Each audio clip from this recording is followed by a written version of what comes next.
சுப்பு அந்த கிராமத்துக்குள்ளேயே வான்கோழி பிரியாணி கடையை போட்டிருந்தான். அவன் கடையில் ஒரு பிளேட் பிரியாணி 100 ரூபாய்க்கு கொடுத்துட்டு வந்தான். அவன் கடைக்கு சாப்பிட வரவங்க பீஸ் கம்மியாக இருக்குதுன்னு கேட்டால் எக்ஸ்ட்ரா பீஸ் வேணும்னா 50 ரூபா கொடுத்து வாங்கிக்கோங்க அப்படின்னு சொல்லுவான். ஏன்னா சுப்பு ரொம்ப பேராசை பிடிச்சவனாக இருந்தான். அப்படி சுப்பு கடையை திறந்ததுமே அந்த கிராமத்தில் இருந்த ஒருவர் அவனுடைய கடைக்கு சாப்பிட நடந்து வந்துக்கிட்டு இருந்தார். அப்படி அங்கே வந்தவர், அண்ணன் இது என்ன அநியாயமாக இருக்குது, ஒரு பிளேட் 100 ரூபாய்க்கு கொடுக்குறீங்க, நாங்களும் இந்த கிராமத்தை சேர்ந்தவங்க தானே, ஒரு 20 ரூபா குறைச்சிக்கலாம் இல்லை அப்படின்னு சொல்லி சுப்பு கிட்ட கேட்டுக்கிட்டு இருந்தார்.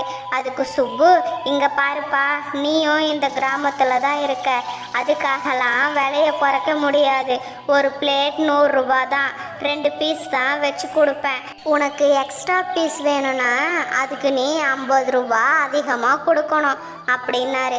அதை கேட்ட அவர், என்ன இது பகல் கொள்ளையாக இருக்குது, சரி எனக்கு ஒரு பிளேட் பிரியாணி மட்டும் போதும் அப்படின்னாரு.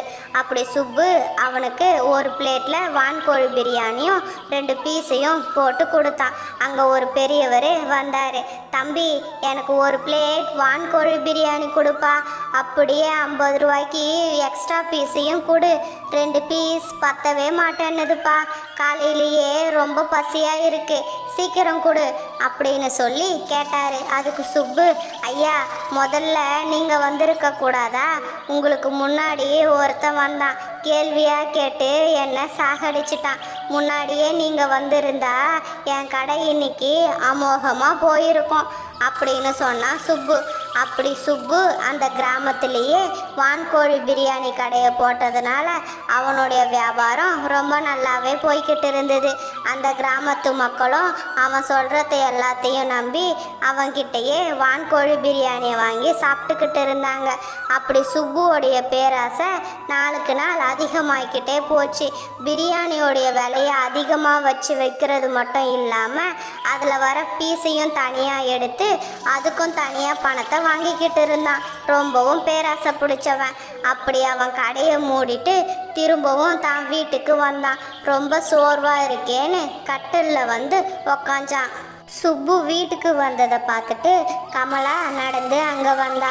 அங்கே வந்த கமலா சுப்பு கிட்ட இப்படி கேட்டா, என்ன ஆச்சுங்க, என்னவோ யோசனை செஞ்சுக்கிட்டு இருக்கீங்க, கடையில் பிரியாணி எதுவும் விற்கலையா என்ன அப்படின்னு கேட்டா. அதுக்கு சுப்பு, அதெல்லாம் ஒன்றும் இல்லை கமலா, கடையில் வியாபாரம் எல்லாம் நல்லா தான் போகுது, இன்னும் அதிகமாக லாபம் கிடைக்கிறதுக்கு வேற ஏதாவது வழி இருக்குதான்னு யோசனை செஞ்சுக்கிட்டு இருக்கேன் அப்படின்னு சொல்லி சுப்பு சொன்னான். அதை கேட்ட கமலா, அதானே பார்த்தேன், நான் கூட ஒரு நிமிஷம் நீங்கள் திருந்திட்டீங்களோன்னு நினச்சேன், உங்கள் பேராசை உங்களை விட்டு போகாது போலையே, நமக்கு நல்ல வருமானம் தானே கிடைக்கிது, அப்புறம் எதுக்கு இவ்வளவு பேராசைப்படுறீங்க அப்படின்னு கேட்டா. அன்னைக்கு நைட்டு அவங்க 2 பேரும் சாப்பிட்டு நிம்மதியாக படுத்து தூங்குனாங்க. அப்படியே நாட்கள் போச்சு. ஒரு நாள் சுப்புவோடைய கடைக்கு பக்கத்து கிராமத்துல இருந்து ஒருத்தர் வந்திருந்தாரு. அண்ணன், ஒரு பிளேட் பிரியாணி 100 ரூபாயா, மற்ற இடத்துலலாம் 80 ரூபாய்க்கு தான் கொடுக்குறாங்க, நீங்கள் என்ன அநியாய விலைக்கு விற்கிறீங்க அப்படின்னு சொல்லி கேட்டார். அதுக்கு சுப்பு, இங்கே பாருப்பா, ஒரு பிளேட் 100 ரூபா தான், விலைலாம் குறைக்க முடியாது, அது மட்டும் இல்லை 2 பீஸ் தான் வரும் ஒரு பிளேட் பிரியாணிக்கு, உனக்கு எக்ஸ்ட்ரா பீஸ் வேணும்னா நீ 50 ரூபா கொடுக்கணும் அப்படின்னு சொல்லி சுப்பு சொன்னான். அதை கேட்ட அவர், இது என்ன பகல் கொள்ளையாக இருக்குது, இந்த அநியாயத்தை கேட்குறதுக்கு யாருமே இல்லையா, இவ்வளவு பேராசை உங்களுக்கு ஆகாது அண்ணன், நீங்கள் 80 ரூபானா எனக்கு பிரியாணி கொடுங்க அப்படின்னு சொல்லி அவர் கேட்டார். அதுக்கு சுப்பு ஒத்துக்கவே இல்லை. வேறு வழி இல்லாததுனால 100 ரூபா கொடுத்து ஒரு பிளேட் வான்கோழி பிரியாணியை வாங்கி சாப்பிட்டாரு. அந்த கிராமத்து மக்களும் சுப்பு கடையில் அந்த வான்கோழி பிரியாணியை வாங்கி சாப்பிட்டுக்கிட்டு இருந்தாங்க. நல்ல லாபம் வந்தது. அப்படியே நாட்கள் போச்சு. அந்த மாதம் சுப்புக்கு பல மடங்கு லாபம் கிடைச்சிருந்தது. அடடே, பரவாயில்லையே, இந்த வான்கோழி பிரியாணி கடையில் நமக்கு நல்ல லாபம் தான் கிடைச்சிருக்கு. இந்த பணத்தை ஊருக்குள்ளேயே வட்டிக்கு விட்டால் இன்னும் 2 மடங்கு லாபம் கிடைக்கும். மாதம் மாதம் பிரியாணி கடையில் வர லாபம், அப்புறம் வட்டி பணத்தில் வர லாபம். சீக்கிரமாகவே இந்த சுப்பு கோடீஸ்வரன் ஆயிடுவான் அப்படின்னு பேராசைப்பட்டான். இந்த பக்கம் பக்கத்து கிராமத்தை சேர்ந்த ஒருத்தர் அந்த கிராமத்து மக்கள்கிட்ட இப்படி சொல்லிக்கிட்டு இருந்தாரு. நீங்கள் யாரும் அந்த சுப்புவை நம்பாதீங்க. இந்த கிராமத்திலேயே இருந்துக்கிட்டு உங்கள் எல்லாரையும் இவ்வளவு நாளாக ஏமாற்றிக்கிட்டு இருக்கான். மற்ற இடத்துலலாம் ஒரு பிளேட் பிரியாணி 80 ரூபா தான். அது மட்டுமா, அந்த பிரியாணியில் இருக்கிற பீஸையே தனியாக எடுத்து வச்சு அதுக்கு வேற எக்ஸ்ட்ரா 50 ரூபா பணம் வாங்கி உங்களை ஏமாற்றிக்கிட்டு இருக்கான். நான் சொல்கிறத நம்புங்க அப்படின்னு சொன்னார்.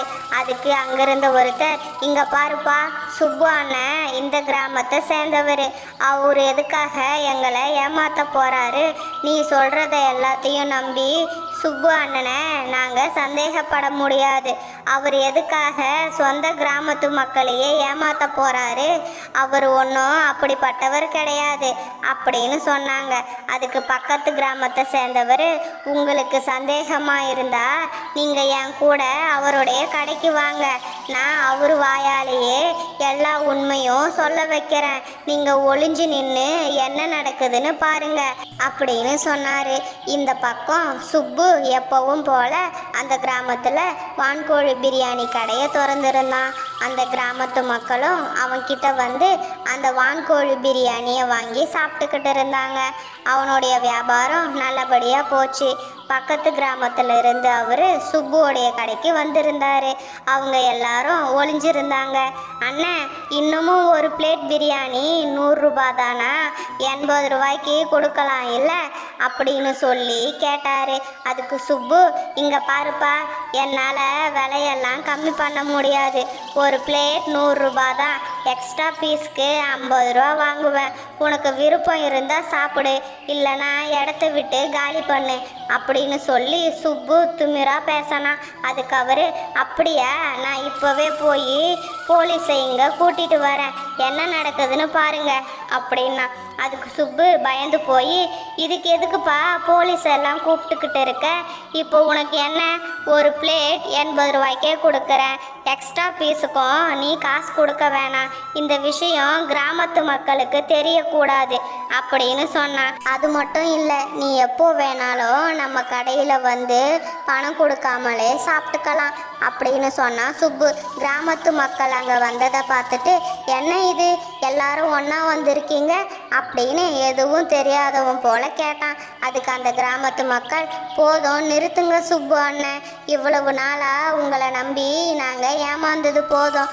இவர் உங்களை பற்றி தப்பாக சொல்லும்போது கூட நாங்கள் யாரும் நம்பலை. ஆனால் நீங்கள் என்னடானா இவ்வளவு நாளாக எங்கள் எல்லாரையும் ஏமாற்றிருக்கீங்க. இதுக்கப்புறமா நாங்கள் எப்படி உங்களை நம்புறது? உங்களுடைய பேராசைக்கு நாங்கள் தான் ஏமாந்துருக்கோமா? இதுக்கப்புறமா நாங்கள் யாரும் உங்கள் கடையில் வான்கோழி பிரியாணியை வாங்க மாட்டோம் அப்படின்னு சொல்லிட்டாங்க.